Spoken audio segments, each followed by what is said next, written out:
Hail Internet, it's Paul, it's Matt, the Dork Lords. We are here talking about Severance, Season 1, Episode 5, The Grim Barbarity of Optics and Design. We open with Mark rescuing Heli in the elevator, thwarting her suicide attempt. We end with Bert introducing Dylan and Irving to the full Optics and Design team, thus seeing a new era, perhaps, of friendship between these two departments. We'll find out. But before we go into specifics, Paul, what did you think of Episode 5? I enjoyed it. Even though, it's funny, I had an idea about how, even though there are things that aren't known about the show, there are expectations I had for sort of how things would roll out.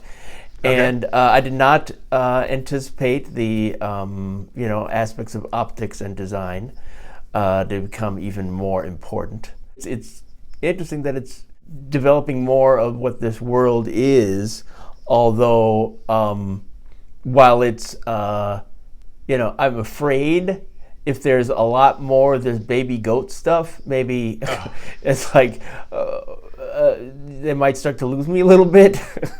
I got you. Yeah, so that's kind of the big reveal of this episode is the goats. It's the goats. Mark and Heli go basically exploring, and they go into a new wing of this maze that is Lumen, and they find the oddest department yet. Yes. Which is single employee hand feeding way too many baby goats. And that's it. It's just a room with hay bales and baby goats and a dude. And you're like, and he's like, get out, they're not ready. And we're left to, you're right, like it's so odd that it's right. I think the trap would be if it's just there to be odd. Like, let's say they never even explain it, and they're just like, "Oh no, yeah, there's an apartment with some goats." And you're like, "Okay, that's maybe one step down the absurd trail too far." But I guess I might appreciate if it was some intended criticism of Lost, and the they had a similar animal there that people were vexed by, and it turned out not to the polar bear? Yes, the polar bear. So if that's this show's version of a polar bear, it's like, okay, if it's commentary, I guess I'll accept it. That's funny. No, it's I don't really have a great idea. I think maybe if I were to put a guess on it, it would be that they use goats as experiments for the severance process, maybe, or like refining it with goats first, and then they bring it to humans, like human trials, perhaps. I don't know. Yeah. It's just sort of like, oh, in this universe, because it clearly isn't ours. Goats are closer to humans than say like apes. Well, I saw another theory out there. Somebody online had a theory that, and I don't ascribe to this, but hey, at this point, we don't. It is so bizarre. It's like, okay, that's whatever. True. We can't rule it out. So this person's theory was that actually they're not seeing actual goats. Like the chip basically interprets what they're seeing as like guy in room with goats, even though it's something else completely. Anyway. So I don't know what that. Interesting theory, We haven't seen, I think, evidence too much of interior manipulation via the chip, but okay, we'll be on the lookout. Exactly. One of the cooler scenes in this episode is when Mark sees Heli. He just calls the elevator down because he's trying to leave for the day, and it turns out it's the elevator. Well, Heli's hanging, and so he's trying to save her, and he's obviously distraught. Here's this person he knows, one of the few people he knows, frankly. He knows like 5 people, and this is one of them. And so he is trying to save her, and the guy, I think his name is Grainer, the security guy, shows up. Yes. And he pushes Mark into the elevator. Is like, go. Yes. And so we see the change in Mark, as he leaves again. You noted that in the episode 1, that's what kind of hooked you into the show originally, was Mark from the outside having like all these, like he's crying, and then as he comes in, he loses it. Here we see the opposite. He's really emotional as he's in, and then and he's fine. Yeah. And so what Grainer has done is he's bought Lumen some time. Okay, he's going to forget about this. We have time to prepare our answers for him so that when he comes back, and again, as he comes down the elevator the next day, he starts to feel that whatever that experience, Harmony's waiting for him. Harmony and Milchick are there with the company policy. It's interesting. I was telling you, I think earlier I've talked about it too, which is Heli's external life. If you're going to show a scene of Heli's external life, you might choose that one. Just like we saw the perspective in that episode where Heli was on the outside, say, "Whoa, she doesn't want me to stay," of her, choke. Okay, now you're in the hospital, or because she was out for a while. Yeah. So we do see a brief fraction of time with what is her outie experiencing the choking, right? Her outie goes, "Oh God," is trying to save herself. Exactly. Yeah. Yeah. You're saying see even more of that as she recovers because she gets a few days off work to recover. And so you're saying, in other words, what is Heli like in that the outie Heli?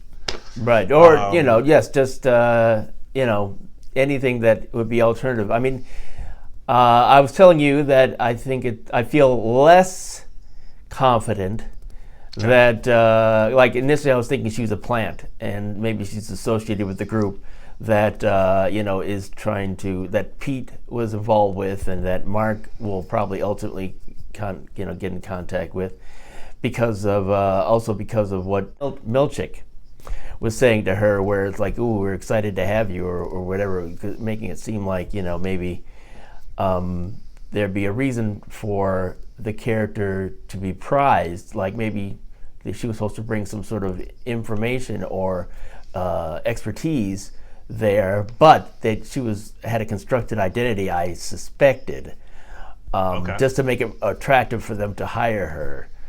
But I could be wrong, and so this, where we're getting so much, it's like, boy, it's like, it's possible. Heli's outie seems like a terrible person right now. Yeah. That is another interesting scene there. The tail end of Mark returns, is obviously immediately concerned about Heli's welfare, and he sits down, and he's like, "Oh," and they're like, "Oh, she's okay. She's in the hospital, but she's alive." And he's like, "Oh, thank goodness."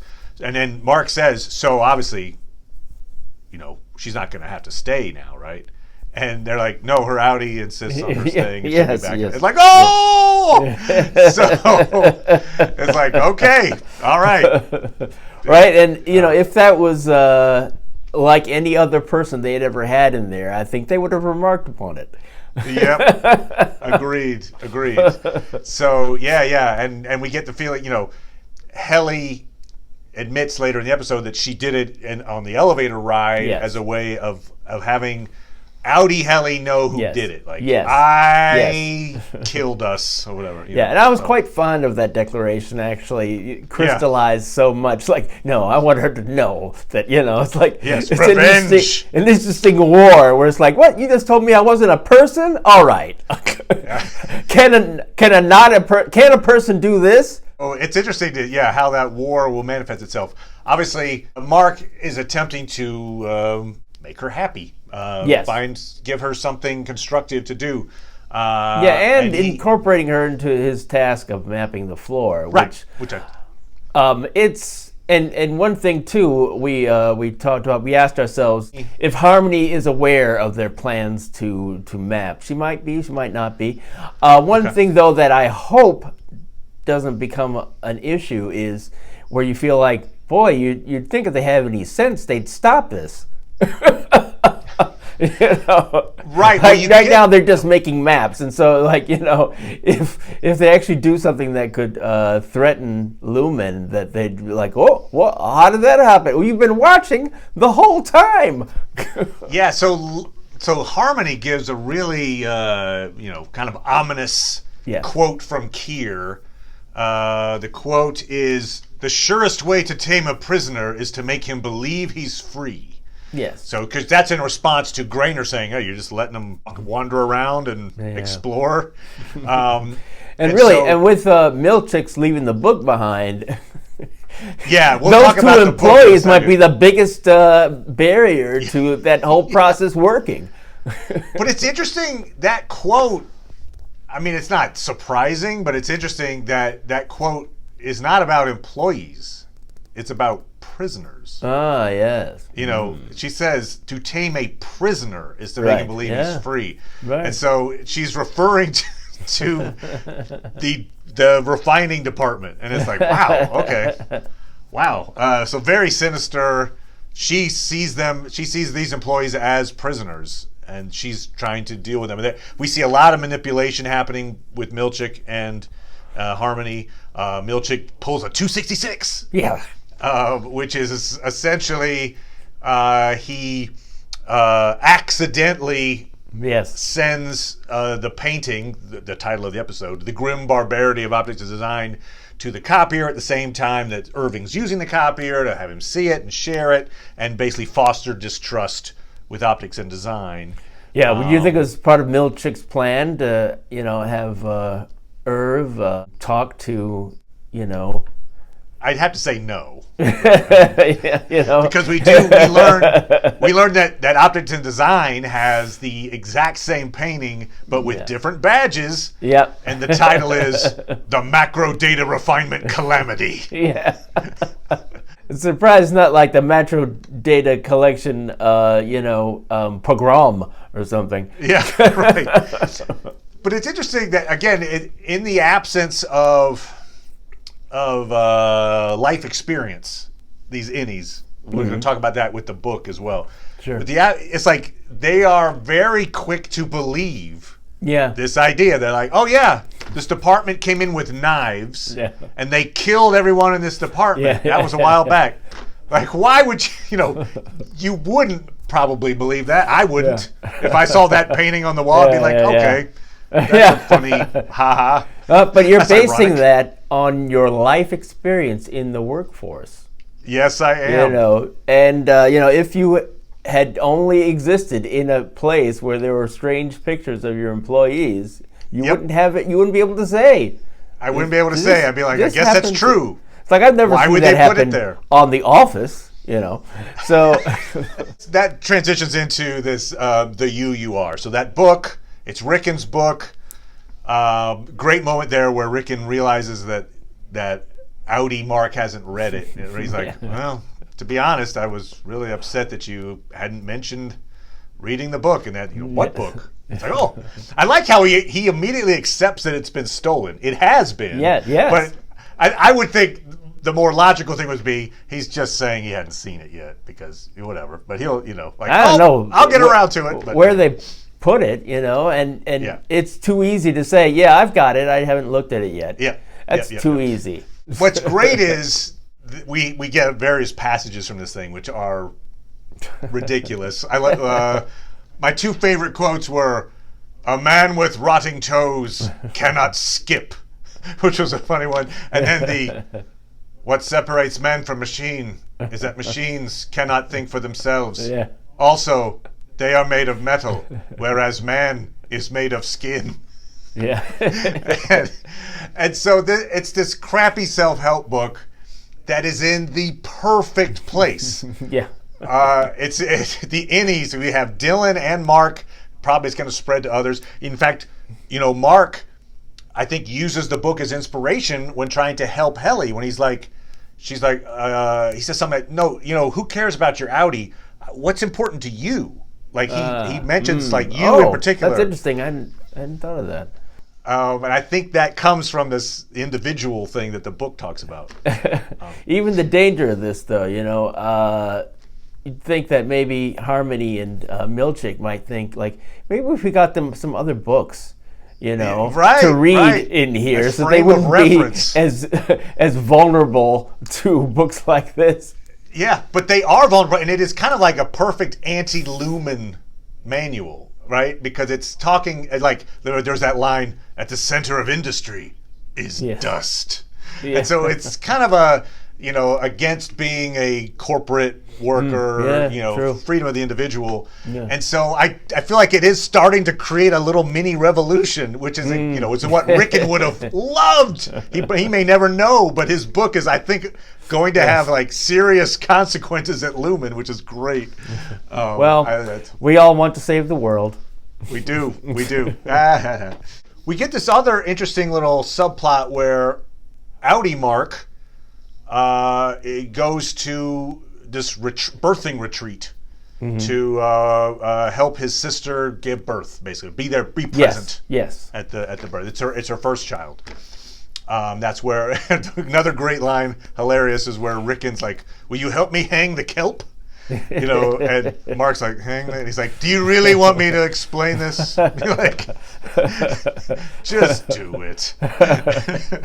Which was great. Whatever. She goes out for coffee. Yes. And she goes next door to the incredibly wealthy birthing retreat, I guess, and so has this little an awkward conversation with what appears to be like a wealthy elite who is also going to be giving birth. Yes. And so I feel like that's a character we're probably going to see again later. Seems likely.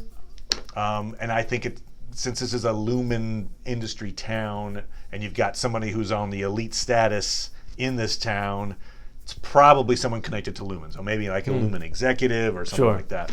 Sure. Anyway, I don't know if that somehow that will probably come into the plot. So we get the idea that Harmony is doing this manipulation by having Casey, that's the wellness center woman, observe Heli from like 2 feet away. Yes. Quietly, like while she sits at her computer. It's like, oh, she picked up a pen. Is he going to stab it into her neck? No. Oh, she's just writing. Okay. All right.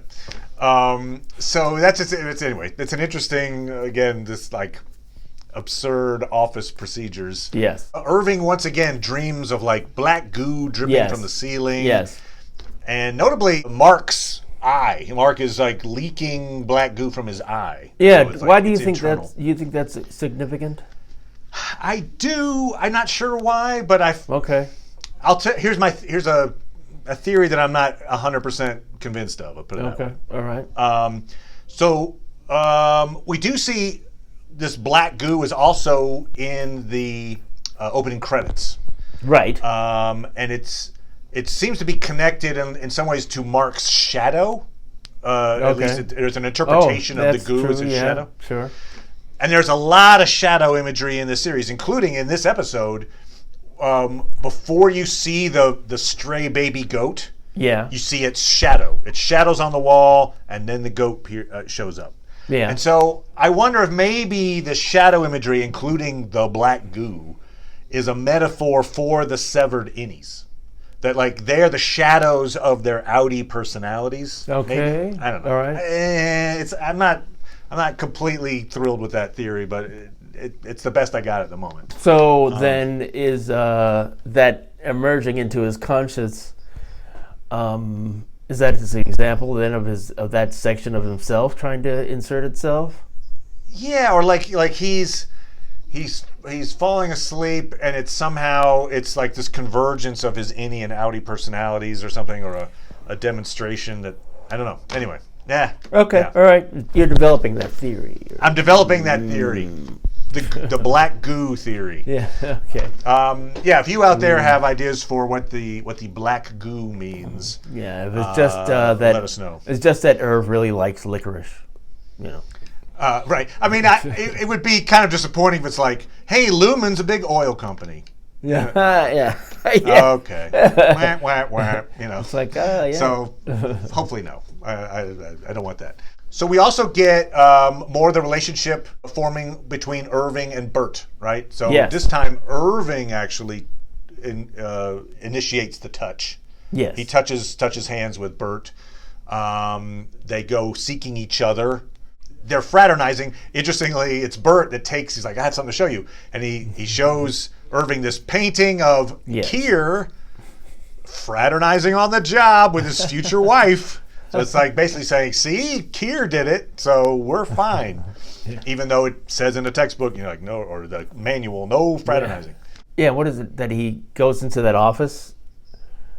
You're or the talking conference about room? the conference room. Yeah. Then I Dylan just liked it freaks when out. Dylan was. Yeah, I like that Dylan has the most dramatic reaction to any association with optics and design. He's always like freaking out and willing to fight because.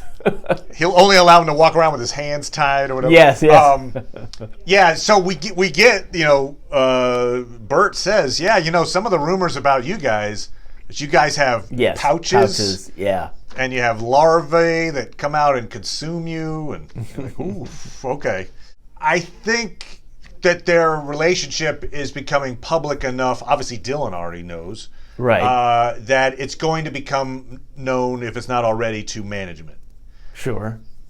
I think that's a problem for them. Yeah, they talked about Erdinger, They said that fraternization, I guess, is discouraged or whatever. Yeah. Or social relationships or whatever. So, depending on what kind of show this is, how sinister is that? Let's put it that way. I'm teetering on matting one of them. I'll put it that way. Oh, wow. Okay. Wow. Like the office is going to figure this out and be like, nope, can't do it. That's not a thing. Wow. And so one of them has to go. If I had to guess, it would probably be Bert. You don't think they have other locations that can...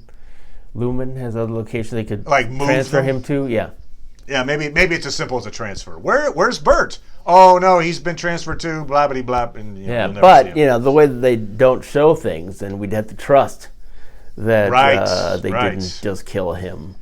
Because we have yet to see another location. I'll just say, for now, their relationship is going to be highly discouraged by the Lumen higher-ups. Sure, yeah. And we'll just see how that develops. But I think, there's going to be a conflict there.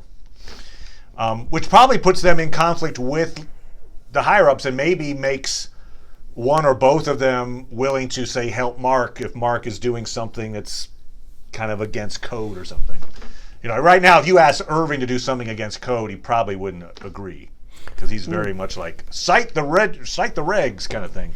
Sure. If you push him into like they're both like that. Yeah. That person you're fond of, you can't see anymore. Maybe that's a way to have him join this kind of mini revolution of sorts. Yes. That they'll fridge him. Yeah. Well, right. Right. Give Irv an incentive to rebel. To rebel, revenge. So yeah, we end with this thing of the two departments warily meeting each other. Yes. And so I feel like that's going to obviously continue on in the next episode. I feel like it probably means that they're going to form some kind of a truce. Like, oh, this isn't so bad. It could go sideways. Yes. It could be like. It could very well. It could be the. In which case, barbarity of maybe optics somebody design. will. Yes, what happened to Dylan? Yeah, somebody will come along and start painting it. Ooh, this is good. Right. So yeah. Anyway, this is the higher ups. Grainer and Harmony have seen what's happening and at least Harmony has said let's let it play out. So somehow they're going to let this play out. If that's good for Lumen or bad for Lumen, we'll have to wait and see. Right. So yes, we will be back talking about episode 6. And until then, thank you as always, Paul. Appreciate You're it, good welcome. sir. No problem. And we'll talk to you guys next time. Bye. Bye.